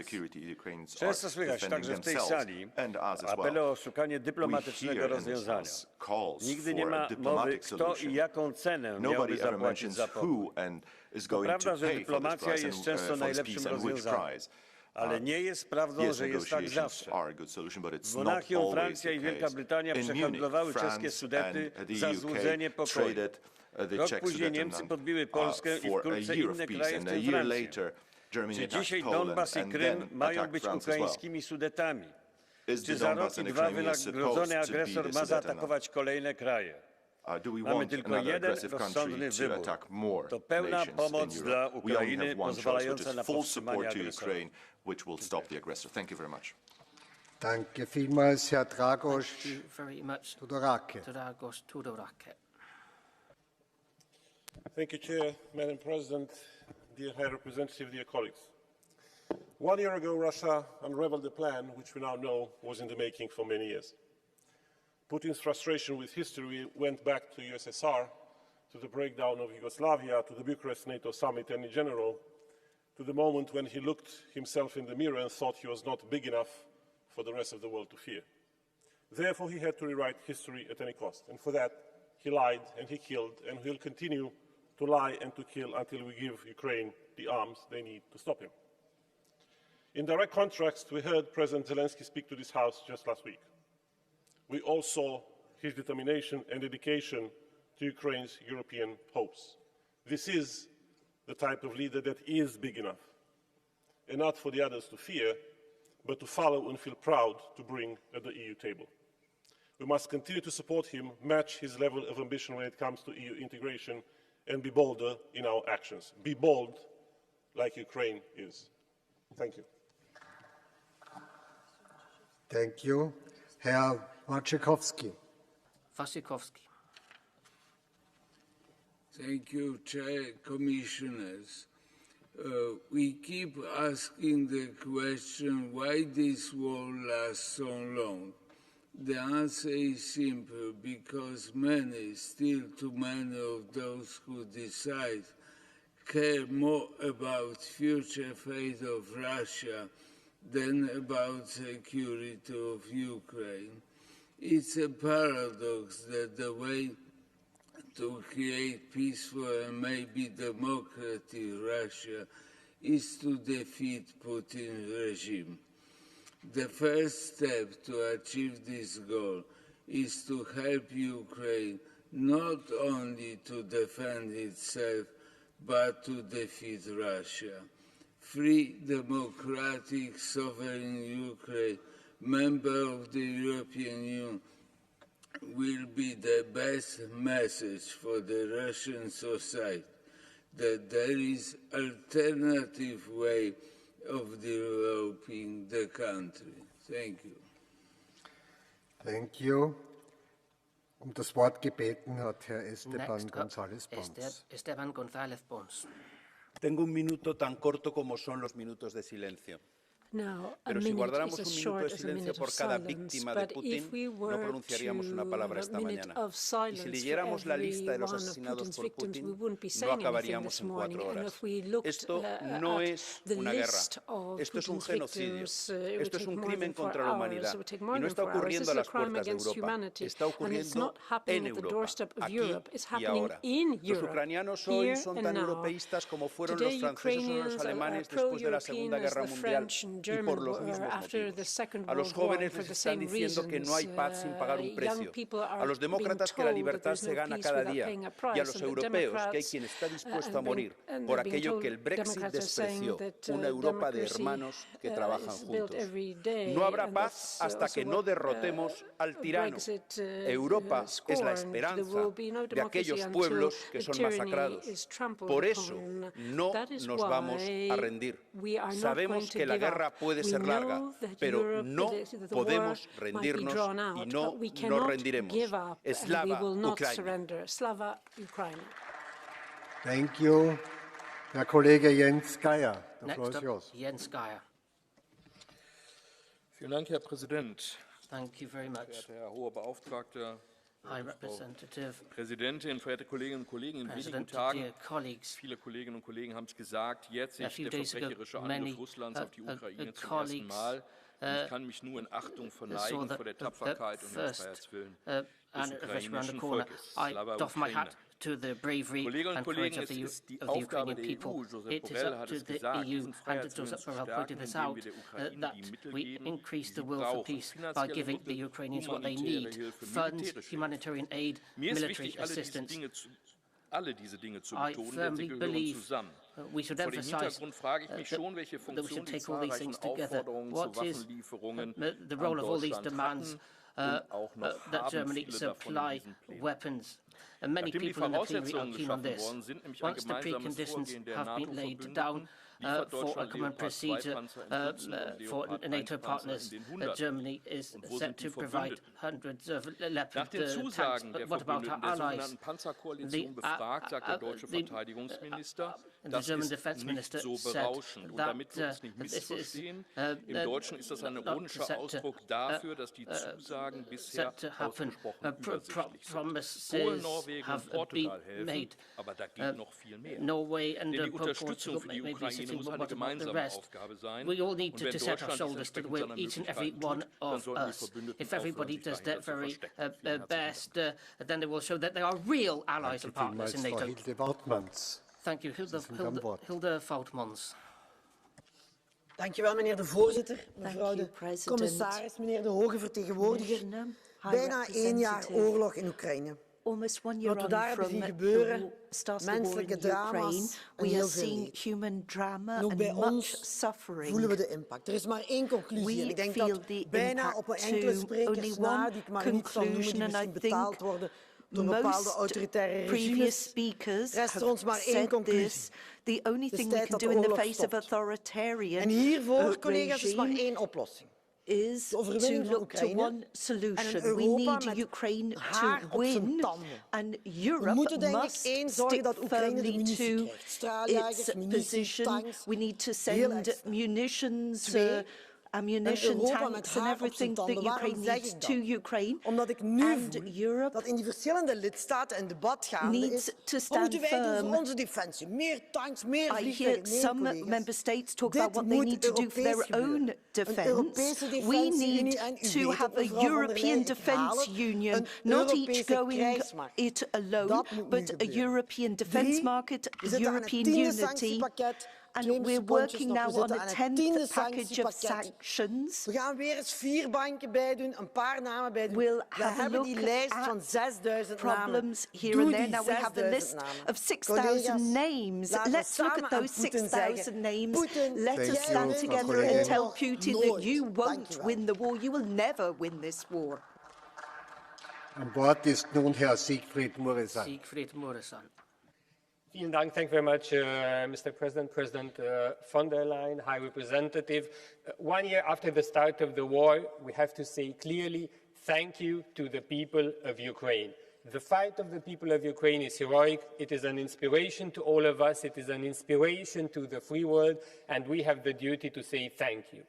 Our second duty is, as long as the people of Ukraine are fighting, we have to help them, we have to support them with all we can, soon, fast, because between the time we make a decision and the moment support gets on the ground, time passes. So we need to accelerate the speed of our decisions. The choice is not between war and peace. War is a terrible thing. None of us likes war. We all want peace. But the choice is between fighting or surrendering. And as long as the people of Ukraine are fighting, it is our duty to stand by their side. And it is also our duty to tell to the people of Europe that Russia is failing. Russia is losing militarily, economically, politically, and morally. Russia is talking about an imperialistic past which is long gone. We are building together a future for the people of Ukraine, for the people of Europe, and we are building it together. That's the difference. Thank you very much.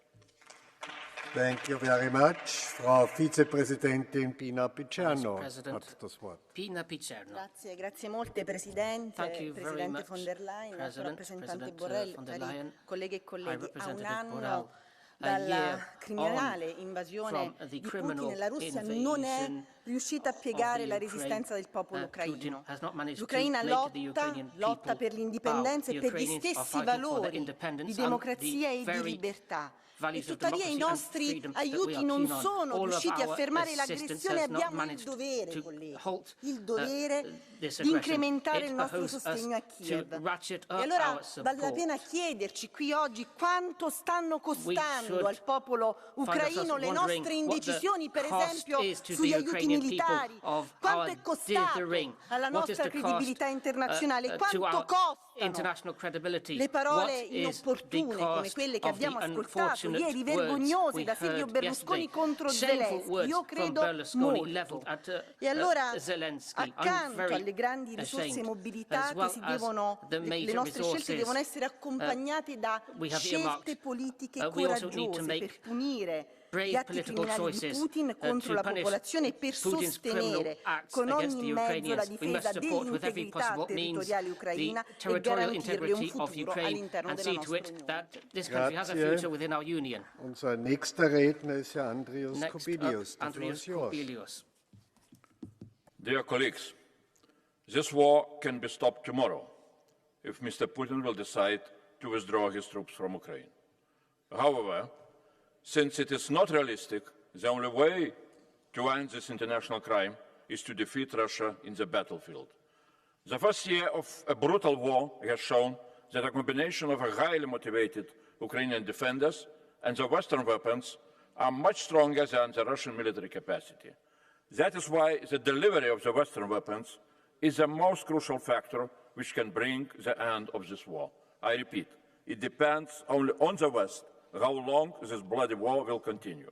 I am convinced the West has all the possibilities to help Ukraine to achieve its victory during this year. For that to happen, the West has to stop being afraid of Russian defeat impact on the future of Russia. On the contrary, in order to have a sustainable peace on the European continent, Russians need to be convinced to abandon their nostalgia to an empire. That will happen if Russia will be defeated in Ukraine, if Putin will be brought to international tribunal, and if Ukraine will be invited to join NATO. Slava Ukraini! Danke, Herr Kollege. Wir kommen nun zum Catch the Eye. Now we turn to Catch the Eye. I have 13 speakers, so please accept the 1 minute, and I have to see to you can take so much as possible. I will start with Francisco José Milán Mon. Gracias, presidente. Llevamos un año de guerra cruel e injusta de Rusia contra Ucrania. Desgraciadamente, las sanciones económicas a Rusia no tuvieron el año pasado el resultado esperado. Espero, sin embargo, un efecto positivo de las últimas medidas que hemos tomado en materia de petróleo. Las sanciones, como dice el New York Times, son un maratón, no un sprint. Un veneno lento, como dice el señor Borrell, que esta mañana nos ha dado unas cifras importantes sobre el retroceso este mes de la economía rusa. En todo caso, no hemos logrado el aislamiento económico de Rusia. Hay estados que le ayudan a conseguir los productos que necesita y que también le compran el petróleo y el gas. Y además han improvisado una flota de barcos cargueros. Es muy conveniente que muchos de los países que han condenado la agresión se sumen también a nuestras sanciones. Pero aún así, China y la India contribuyen al mantenimiento de la economía rusa. Celebro que el Consejo Europeo recientemente se comprometa a incrementar las medidas para luchar contra la elusión de sanciones. Veremos el apoyo y el alcance de la nueva resolución de Naciones Unidas. Lo que tenemos que hacer es seguir debilitando a la economía rusa para que no siga alimentando una maquinaria de destrucción y muerte. Muchas gracias. Thank you, Herr López Aguilar. López Aguilar. Presidente Caras, un año de guerra injusta y criminal de Putin contra Ucrania. Pero hay que remontarse muchos años para recordar un Parlamento cuya mayoría amplia esté tan unido en el ejercicio de liderazgo frente a ella, del alto representante Borrell y de la presidenta von der Leyen. Este Parlamento ha apoyado las medidas humanitarias para las personas desplazadas, ha apoyado la apuesta por la autonomía estratégica y la autonomía energética, ha apoyado las sanciones contra Rusia y también respalda la ayuda militar a Ucrania. No warmongering.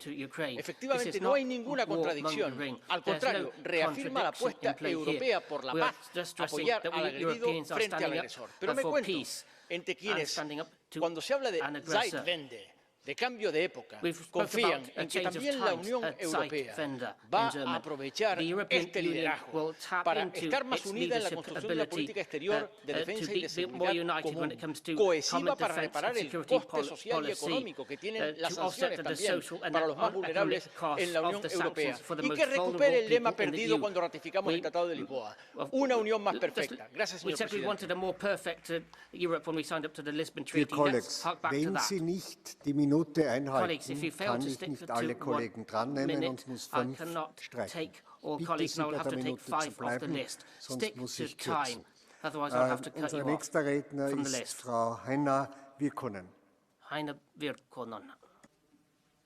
Arvoisa puhemies, tulee kuluneeksi vuosi Venäjän brutaalisesta ja rikollisesta hyökkäyksestä Ukrainaan. Tämän sodan aikana Euroopan unioni yhdessä länsiliittouman kanssa on osoittanut Over the course of the war, the European Union and its Western allies has shown unprecedented unity when it comes to imposing sanctions on Russia and assisting Ukraine. We need to step up those sanctions. For far too long, Europe relied on Russian energy, and that stymied any sanctions. Now we are preparing a 10th package of sanctions. We do need to bolster them. We need to step up the pace of military aid delivered to Ukraine, particularly when it comes to heavy weaponry and tanks. Promises were made, but those tanks now need to be delivered swiftly. The Ukrainian people are fighting for freedom and democracy. They need our assistance. We need to help Ukraine in its battle and its path towards Europe. Herr Gies Reuten. Thank you. Gies Reuten. Thank you, President. And thank you, High Representative Borrell, for your leadership on this and for your personal commitment in the past years. We have to stop to give Ukraine just enough not to lose. We need to give Ukraine what it needs to win as soon as possible. That's our task. Not after the summer, not next month, now. We have to stop the incrementalism on both the sanctions and the military support. So now on the tanks. I want to ask you, High Representative, if you can take an initiative to coordinate this, because since the decision about the tanks, we heard, no, not the least tanks. No, we have some tanks in the mothballs that we want to refurbish. We need to coordinate this in a European way, in a European spirit, to get these tanks as soon as possible in Ukraine, and to also use currently operational used tanks for that matter. So I would be very appreciative if you could take initiative on that. Thank you, and Slava Ukraini. Thank you, Mr. Alexandrov Yordanov Alexander. Благодаря, господин председател. Какво научихме през тази една година?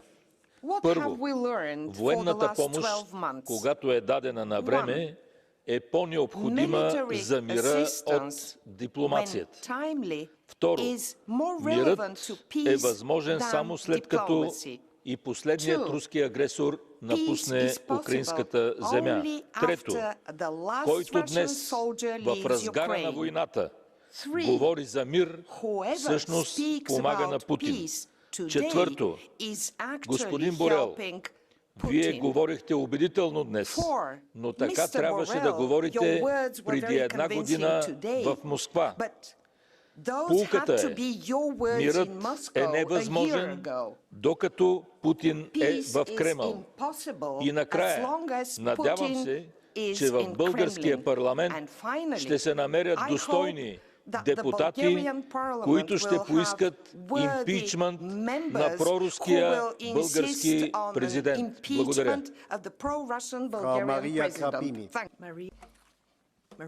Domnule președinte, domnule înalt reprezentant, vreau să încep prin a vă felicita, domnule Borrell, pentru că în intervenția dumneavoastră ați avut această declarație extraordinară, și anume aceea de a pronunța cuvântul pace. Eu nu sunt de acord cu ce a spus colegul meu mai înainte, că dacă spunem pace, îl ajutăm pe Putin. Nu, ajutăm să nu mai moară oameni și da, trebuie să faceți această intervenție la ONU. Putin a omorât prin atacul Ucrainei suficienți oameni. Nu sunt de acord nici cu ce s-a spus, că armele ajută, nu omoară oameni. Armele omoară oameni. De aceea, domnule Borrell, mergeți pe această cale. Ținem legătura ca Uniunea Europeană și cu NATO, pentru că știm bine, Moldova este acum deja supravegheată de Putin și trebuie să dăm importanță și Moldovei.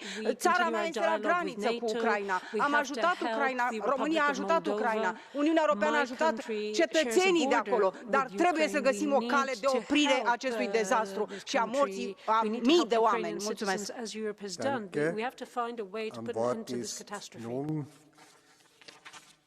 Herr Demirel Özlem is our next speaker. Dankeschön, Herr Präsident. Seit einem Jahr tobt der Krieg in der Ukraine. Das heißt, seit einem Jahr sterben die Menschen in der Ukraine. Ein Jahr Krieg bedeutet auch ein Jahr ein brutaler Machtkampf der NATO und Russland auf dem Rücken des Volkes in der Ukraine und der Völker weltweit. Gestern erklärte Herr Stoltenberg, dass dieser Krieg seit 2014 absehbar war. Dann muss man fragen, warum wurde er nicht mit allen Mitteln verhindert? Ja, Russland hat den Angriff auf die Ukraine gestartet und gehört dafür verurteilt. Aber was macht die NATO seither, außer real und verbal aufzurüsten? Hören Sie auf damit. Warum haben Sie geschwiegen, als Großbritannien und die USA die Friedensverhandlungen in der Türkei letztes Jahr torpediert haben? Mit Solidarität mit dem angegriffenen Volk hat Ihr Vorgehen überhaupt nichts zu tun. Seien Sie wirklich solidarisch mit den Menschen in der Ukraine und hören Sie auf, Ihre geopolitischen Interessen über das Leben der Menschen zu stellen. Thank you, Kostas Papadakis. Εδώ και ένα χρόνο, Ευρωπαϊκή Ένωση, κυβερνήσεις εμφανίζουν τον υπεριαλιστικό πόλεμο στην Ουκρανία ως μονόπρακτο έργο. Όμως είναι το αποτέλεσμα μιας πολύχρονης πορείας κλιμάκωσης της σύγκρουσης ανάμεσα σε ΝΑΤΟ, Ηνωμένες Πολιτείες, Ευρωπαϊκή Ένωση και την καπιταλιστική Ρωσία στο έδαφος των μεταξύ τους σφοδρών μονοπωλιακών ανταγωνισμών. Θύματά τους ο Ουκρανικός και ο Ρώσικος λαός που για 7 δεκαετίες στη Σοβιετική Ένωση ζούσαν ειρηνικά. Ψευτοδήληματα περί δημοκρατικής δύσης από τη μία και ολοκληρωτικής Ρωσίας από την άλλη. Και οι δύο πλευρές είναι καπιταλιστικές. Το Κομμουνιστικό Κόμμα της Ελλάδας έχει καταδικάσει τις ευρωατλαντικές επεμβάσεις και το πραξικόπημα στην Ουκρανία το 2014 και την απαράδεκτη εισβολή της Ρωσίας και αγωνίζεται ενάντια στην εντυνόμενη ελληνική εμπλοκή της κυβέρνησης Νέας Δημοκρατίας με τη στήριξη της νατοικής αριστεράς του ΣΥΡΙΖΑ, τη μετατροπή της χώρας σε αμερικανο-νατοικό ορμητήριο και στόχο αντιπίνων. Οι λαοί να δυναμώσουν την αποτελή τους πάλι για απεμπλοκή από τους υπεραλιστικούς σχεδιασμούς για τα δικά τους συμφέροντα, τη δική τους εξουσία.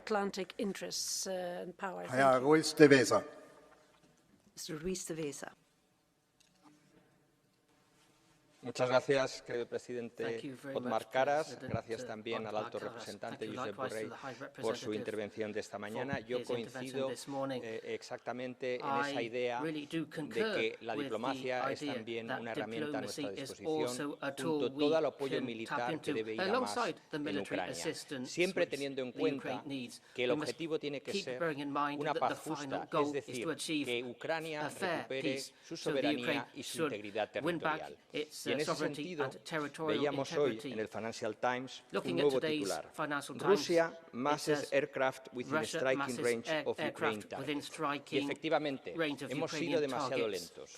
Hace un año se decía, llegará demasiado tarde la ayuda de los tanques y de los aviones de combate, pero nadie sabe cuánto va a durar la guerra. Por tanto, esa estrategia podría haber sido todavía más eficaz. En un año de guerra, Ucrania ha recuperado la mitad del territorio inicialmente ocupado por Rusia. Vayamos a más y más rápidamente. Grazie, Herr Fulvio Martuscello. Thank you, Fulvio Martuscello. Grazie Presidente. Quando sono arrivato qui in Parlamento stamattina Pensavo di trovare un'aula piena di europarlamentari, di ascoltare interventi, tutti mirati a riaffermare la posizione che il Parlamento europeo ha sempre avuto, quello di difesa dell'Ucraina e di condanna dell'invasione russa. Spiace constatare che tanti colleghi hanno scelto di non partecipare a questo dibattito, l'Aula è tristemente semideserta e spiace constatare che alcuni colleghi hanno preferito la polemica politica alla riflessione invece di quello che significa un anno di guerra.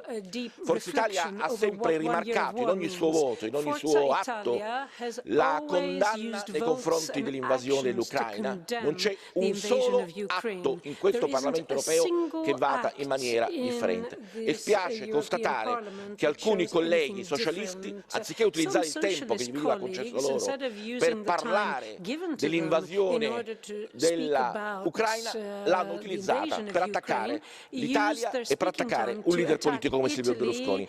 Hanno sbagliato e spero che lo capiscano. Grazie. Herr Kollege Lukasz-Kohut. Rok inwazji Putina na Ukrainę to rok ogromnej tragedii i jeszcze większego smutku. Miliony osób uciekło ze swojego kraju, a tysiące zostało zabitych, brutalnie zabitych. Jak 14-latek ze swoim psem zamordowany podczas spacerów w Bachmucie 2 tygodnie temu. Zdjęcie wysłał mi fotograf ze Śląska, który dokumentuje na miejscu zbrodni Rosjan. Wołodymyr Kliczko, który był jednym z gości mojego panelu w Brukseli, powiedział, że to jest wojna cywilizacyjna, że Rosja traktuje Ukrainę jako coś gorszego i dlatego chce totalnej likwidacji języka, historii, kultury i społeczeństwa. Chcemy pokoju. Sam określam siebie jako pacyfistę, ale trudno nim być, gdy niczym nieusprawiedliwa wojna toczy się tuż obok naszych granic. Jedyny pokój, jaki możemy zaakceptować w tym parlamencie, to zwycięstwo Ukrainy nad Rosją i więcej broni dla Ukrainy. Teraz, dopóki nie jest za późno. Niech żyje wolna, suwerenna i europejska Ukraina. Dziękuję bardzo. Frau Kollegin Katarina Roth-Nevedalova. Pán predseda, mňa na začiatku ma fascinuje, že pri takéto téme, ako je rok vojny na Ukrajine, kolegovia z EPP to využívajú trápne na to, aby útočili na nás ako svojich politických oponentov. Ale myslím si, že treba hovoriť aj o veciach, ako je obeť občanov Európskej únie, ktorí žijú na hraniciach s Ukrajinou, a to konkrétne napríklad občania Slovenskej republiky, Poľska, ale takisto Rumunska, ktorí otvorili svoje domovy a pomáhali ako dobrovoľníci a pomáhali utečencom, ktorí prichádzali z Ukrajiny, ženám a deťom. A naozaj častokrát to boli ľudia, ktorí sami nemali veľa z toho really didn't have much themselves, and yet they were willing to share this little they owned when the governments were failing. So I would like to thank all these people for their help, and I'd like to mention them, their contribution. I think it's important. A myslím si, že títo ľudia nechcú hovoriť o zbraniach, chcú hovoriť o miery. A preto si myslím, že aj my ako politici by sme mali hovoriť aj o tom, že mierový projekt, akým je Európska únia, by mal ponúknuť mier aj pri boji na Ukrajine a pomôcť ukončiť túto vojnu, pretože smrť a utrpenie tých žien a detí, ktorí umierajú každý deň na Ukrajine, je hrozná. Ďakujem pekne. Finish up Catch the Eye with Mr. Olekash. Thank you, Chairman. Dear colleagues, most of us agree that the EU and our partners should increase and speed up support to Ukraine. As High Representative, you said our military aid must include everything that is needed for Ukraine to defeat Russian army and regain full control of its territory, including air defense system, fighter jets, and long-range missile system. As President of the Commission said, we need to implement new sanction package, but it's not enough. The EU also needs to take a stronger position on any individual or entity is helping Russia to avoid imposed sanctions. Any company in EU or in that country that is trying to profit from the war situation should be placed under criminal investigation. Its assets freezed and confiscated, and its owners tried in the court as supporters of terrorism. At the same time, we must show that the EU is ready to start negotiation with Ukraine for accession to the EU process this year. Дякую, Ukraine, Slava Ukraine. Thank you. Ich komme nun nach dem Catch-the-Eye-Verfahren zu unseren...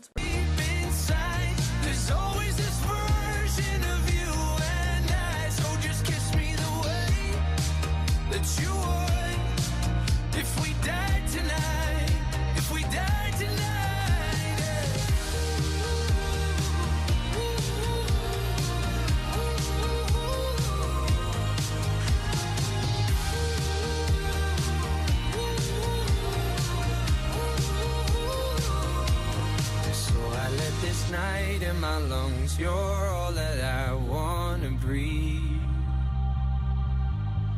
Right beside you down at the lake.